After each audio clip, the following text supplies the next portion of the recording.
Firefly crews had to close their eyes, open their mouths, and cover their ears when firing. They were easily recognized because they didn't have eyebrows, and now you're about to see why. This is the story of an improvised Sherman tank built to fight Germany's elite panzer units. Let's begin. So, why was the Firefly even created? In 1942, the Allied tank situation went from bad to worse when the first German Tiger I tanks appeared in North Africa. The standard Sherman tank that formed the backbone of Allied armored forces was suddenly outclassed in terms of armor and firepower, which had already been a problem even before that, thanks to upgraded Panzer IVs with high-velocity guns. You probably already know that the Sherman's short-barreled 75mm gun wasn't designed for tank-on-tank combat, and when faced with German armor, they were not going to have a great day. And that's right. At the time, the main means of destroying enemy tanks were anti-tank guns. And the British 17-pounder towed gun was actually the most powerful Allied anti-tank weapon early in the war, and the only one that could effectively destroy heavy German armor. However, towed guns lacked mobility and offered no protection for their crews, and they couldn't follow tanks into battle to support them when enemy armor appeared. To make matters worse, by 1943 the Germans introduced the Panther, with armor and firepower that matched or exceeded even the Tiger. Originally expected to be a rare vehicle, Panthers began appearing in concerning numbers across the front lines, and soon, Allied commanders couldn't ignore the fact that their tanks were significantly outgunned. Something had to be done fast, but developing a new tank and gun from the ground up took time. So, as the 17-pounder was already proven effective, the British tried to find a way to mount it on something, anything, just to save time. At first they improvised with the Valentine chassis, creating the Archer, a sort of tank destroyer with the gun facing backwards. Then there was the Achilles, an M10 tank destroyer fitted with the 17-pounder. However, they needed an actual solution, which was supposed to be the A30 Challenger, a tank specifically designed to carry this gun. And when we say specifically designed, we mean an enlarged Cromwell hull with a massive turret that looked like a barn dropped on top of it. The Challenger was plagued by constant issues and delays, and eventually it became obvious that it was just a waste of time. The Allies urgently needed something for the inevitable tank battles that would follow the D-Day invasion. More modern tanks like the Centurion and Comet were still on the drawing board, and time was running out. That's when two British officers, Majors George Brighty and George Witheridge, proposed what many engineers thought was impossible, fitting the 17-pounder into the existing Sherman turret. The Sherman was already the main workhorse, available in sufficient numbers and with crews familiar with it. Giving it away to destroy German armor effectively would be the fastest and simplest solution they were desperately looking for. When they first suggested this idea, the two officers were practically laughed out of the room. The 17-pounder was simply physically too large to fit in the Sherman's relatively small turret. However, the two officers persisted with their idea, despite being rejected for months, and while tanks were being lost by the hundreds with no practical solution in sight, the High Command eventually decided to give it a chance. Fitting the 17-pounder into a Sherman turret required completely rethinking the tank's internal layout. When the gun fired, it recoiled back 1 meter, and there was absolutely no space inside the Sherman's turret for that. Rather than give up, British engineers began a series of radical modifications. First, they rotated the gun's breech 90 degrees so it opened sideways instead of vertically, which is easier said than done. This saved space and made loading its bigger shells possible, although not ideal. The recoil system was completely redesigned and shortened so it could work inside the turret. The radio normally located at the back of the turret had to go. They cut a hole in the turret's rear and welded an armored box outside to house the radio. This solved one problem but created another, as the loader now had to double as the radio operator, which didn't help with rate of fire and coordination during combat, especially in his now significantly more cramped position. Early Sherman versions didn't have a hatch for the loader. He went through the commander's hatch and then behind the gun to reach his position. But now, with the much larger 17-pounder breech inside, he would have to crawl under the gun and try that while the tank is burning. So he got his much-needed hatch cut out. To make room for the larger gun and its ammunition, the bow machine gunner position was removed entirely, reducing the crew from 5 to 4 men. The larger 17-pounder shells reduced the tank's capacity from 97 to about 77 rounds. More importantly, only 23 rounds were readily accessible during combat, 5 in turret bins and 18 at the loader's feet.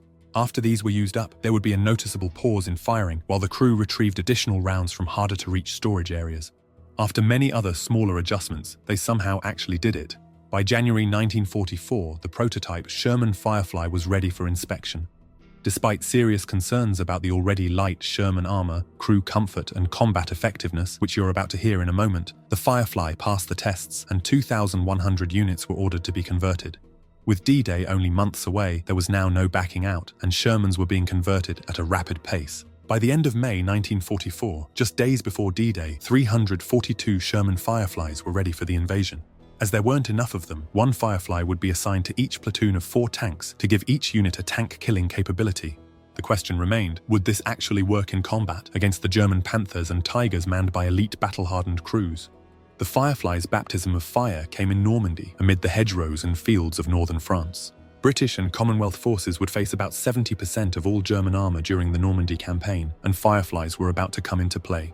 In the first days after D-Day, German armored counterattacks threatened to push the Allies back into the sea, and soon the first tank duels occurred. The 17-pounder gun on the Firefly immediately proved it could penetrate a Panther's or Tiger's frontal armor at 1,000 meters, giving Allied tankers a fair fight for the first time. The specialized armor-piercing discarding sabot ammunition could penetrate 200 millimeters of armor at combat ranges. However, it was rare and scarce during the war and quite inaccurate at ranges beyond 500 yards. There were also issues with standard armor-piercing and high-explosive ammunition, but the gun could undoubtedly do the job.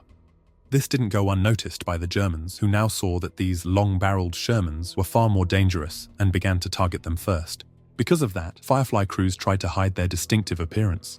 Some painted the forward half of their long barrels with camouflage patterns, or even attached fake muzzle brakes to make them look shorter and more like a standard Sherman. Although they now had a gun whose shells wouldn't bounce off German armor, they still had standard Sherman armor, which was vulnerable to almost all battlefield threats. However, because Fireflies were valuable, they tended to be used in less risky missions whenever possible. On the move, they would stay in the rear of the column or provide overwatch, or be kept hidden in covered positions, letting standard Shermans draw enemy fire and allowing the Fireflies to destroy the enemy in return. There would be some outright horrific fights with German armor, which we'll mention in a sec. A big issue with the 17-pounder was that it produced a blinding flash and tremendous backblast when fired, which disoriented the crew and filled the fighting compartment with smoke and fumes. As it was a semi-automatic gun, immediately after firing the chamber would open, blasting hot gases and powder residue straight into the crew's faces. This was the lack of eyebrows issue mentioned at the beginning. The Sherman and its turret were not designed to handle such a powerful gun. The flash was so intense that gunners had to blink at the moment of firing to avoid temporary blindness, and then rely on the commander to observe the round's impact through binoculars. Before each shot, the commander would count down from 3 to give the crew time to brace themselves. This spectacular flash also revealed the tank's position, and the muzzle blast kicked up dust and debris. When firing multiple rounds from the same spot, the vegetation around the Firefly would start burning, and it could even set fire to its own camouflage netting. You also wouldn't want to be an infantry soldier beside a Firefly when it fired, if you'd like to keep your eardrums and eyes. The Firefly was a challenging tank to operate effectively, but with the right crew, it could quite literally ruin a day for German tankers. On June 9, 1944, a single Firefly saw 12 German Panthers approaching their position. Its crew waited patiently until the German tanks presented their vulnerable flanks. Then, firing 6 rounds in rapid succession, they knocked out 5 Panthers, breaking apart the German attack. 5 days later, during Operation Perch, Gunner Sergeant Harris spotted 2 Panthers approaching from the east. From a range of 800 meters, he destroyed both with his first 2 shots. The Firefly then moved to a hidden position on the other side of the village and engaged 3 more Panthers approaching from the west, destroying all 3 with 3 rounds.